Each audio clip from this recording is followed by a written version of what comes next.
I'm going to stop Oh, look, nobody put their hands up. 1 minute. Transmission. I don't know how soaps can do those live things. Yeah, but then... Don't jinx us, okay? We do what we do.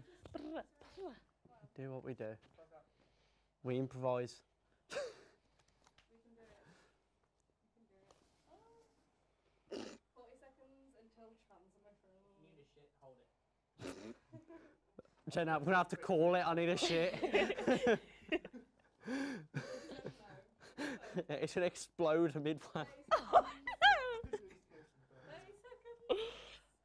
This is how I deal with like it. I'll make Why have jokes. you made me? I can't stop smiling. That's good. I want Need some more. silence when you start counting. Okay. Natalie, so you have to lose the iPad. You take my lock off. After Lose the iPad. 8, 7, 6, 5.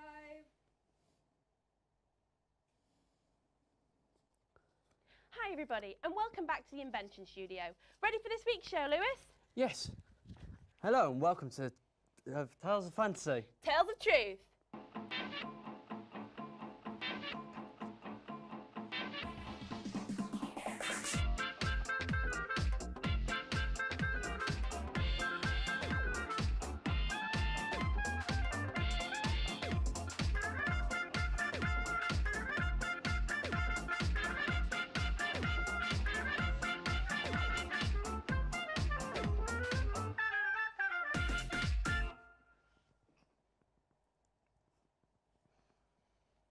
Remember, if your question is read out this week, you'll be winning a very special prize.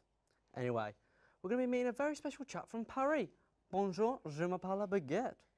Our amazing mind is Jules Verne, a French novelist, poet and playwright from the 1800s. Jules Verne is often seen as the entrepreneur of science fiction genre. Yes, and that brings us to our first prediction.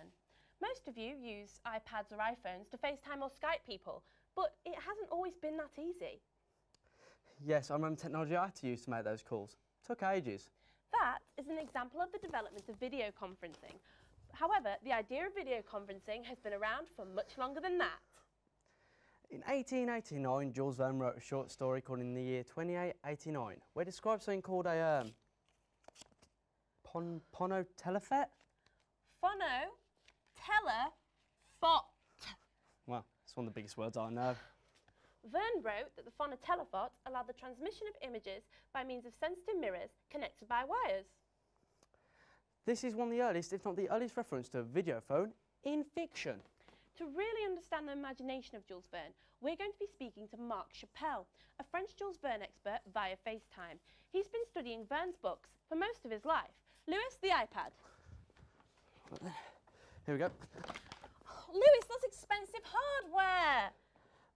What? Oh my God, it's Jules Verne, he's on the call. Okay, calm down. Quick, you know Spanish? It's French, Lewis. Monsieur Verne, petit m'entendre?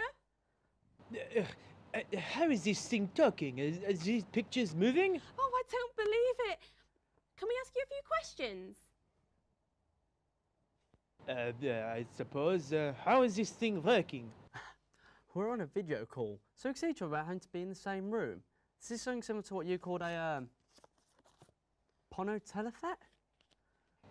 Ponotelephone? It's a phonotelephone with no capoop. They actually builds that wretched thing? Yes, but we call it FaceTime now. Much easier to say.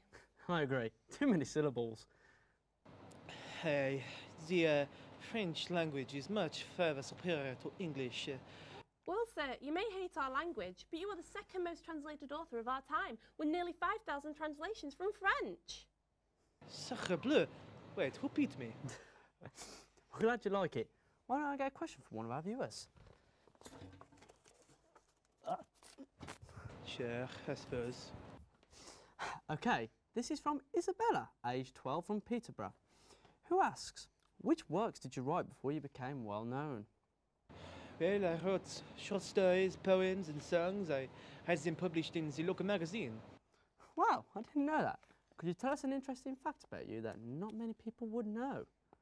Well, I suppose. Did you know my first book, 5 Weeks in a Balloon? Yes, I do. Published 1863. Good girl.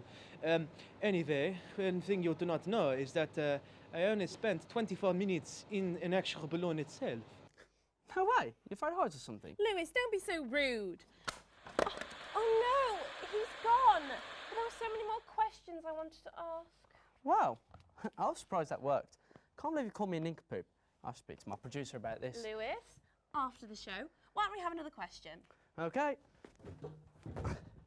Right then. This question is from Stephanie, age 14 from Cornwall, who asks, did Jules Verne predict the periscope? Well, actually, Stephanie, no he didn't. That is a fictional fact. Fire. Fire! No, Lewis, not a fire, come back. Right, fictional fact, yeah. Many people believe that to be the case, but Jules Verne's The Nautilus from 20,000 Leagues Under the Sea was periscopeless. Wow, I thought he did. Let's have another question, shall we? Right then. Oh. This one is from Lucas, age 13 from Loughborough, who asks us which Jules Verne novel was first made into a film. And P.S. Lewis, you're the best presenter in the world. You deserve your own dressing room, snack table, and personal assistant. You didn't write that last bit, did he, Lewis? No, I want someone to get the hint. Anyway, to answer your question, Lucas, the first novel to be made into a film was From the Earth to the Moon in 1902 by George Méliès. Which brings us on to our next prediction. We all know the first men to land on the moon were Neil Armstrong and Buzz Lightyear in 1969. Buzz Lightyear? Really? It's not Toy Story. Buzz Aldrin. In From the Earth to the Moon, Verne describes a craft similar to the one used by Armstrong and Aldrin. I'll let Rob tell you more. Over to you, Rob. Thanks guys in the studio. So, as we all know, space travel has been a thing since 1969 when Neil and Buzz jumped into their lunar module and flew up to the moon. But, long before all this, our good old friend Jules Verne was picturing this very thing when he wrote his books. What? No way. Yes way! He predicted that mankind would leave Earth and travel to the moon in what he called projectiles. So, Neil and Buzz jump in their rocket, and I mean a really big rocket. Zoom! It only took them 51 hours and 49 minutes to get to the moon. So basically just like when your mum starts a conversation with one of her friends at the supermarket. The pair land on the moon in their lunar module, which have many special features. You got your crew compartment, your many fuel tanks, your slushy machine, your water tanks, except maybe not the slushy machine. Can you imagine how cool it would have been landing on the moon? It makes me wish I was there right now, and I bet that's exactly what Jules was thinking when he wrote his book. Anyway, I think that's all the time I have, so back to you guys in the studio. Taxi, can you take me to the moon? Lewis, stop messing with the helmet. You've got to love Rob, though. I know. Do you have another question for us before I begin this week's imagination box? Coming up.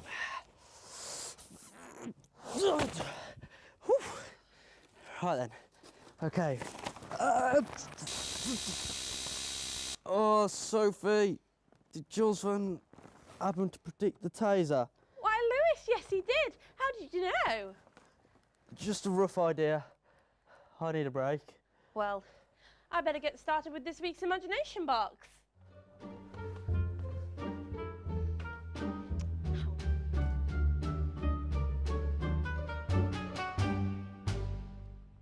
This week, we're going to be making an endless card demonstrating a journey to the moon. Now, if you want to make this craft, just go to our website, www.theinventionstudio.co.uk/Jules Verne to get your printable.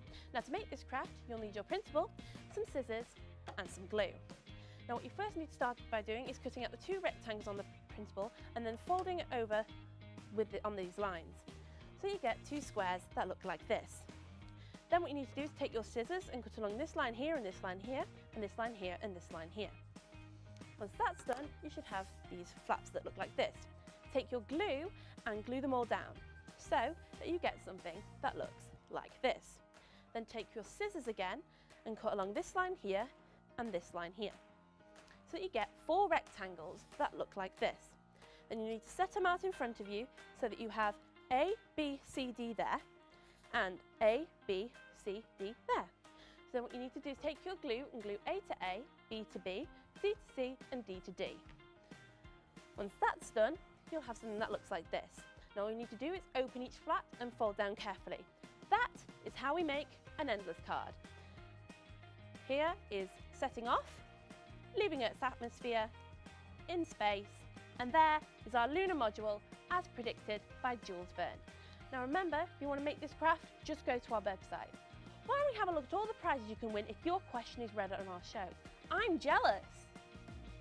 And today's prizes are an illuminating globe, a science kit, a Ghostbusters Lego playset, and a robot dog. Our theme prizes for this week, an Eiffel Tower 3D puzzle, and a collection of 7 Jules Verne novels. Lewis, This endless card is awesome. I know! Right, to end our show, I want to talk about a really fascinating book by Jules Verne.